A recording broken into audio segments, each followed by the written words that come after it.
வாங்க வாங்க வாங்க. ஃபரிதா, அன்வர், வா வா வா வா வா வா வா. யார் வந்திருக்காங்க பாரு நம்ம வீட்டுக்கு. ராஜா, இது ஃபரிதா உன் தங்கச்சி, இது அன்வர் உன் தம்பி.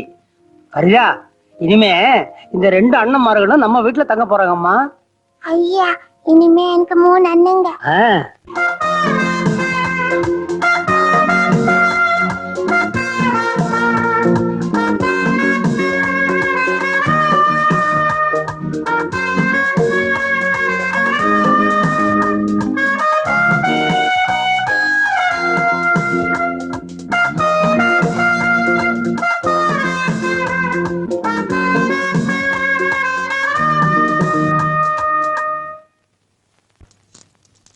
அடேங்கப்பா,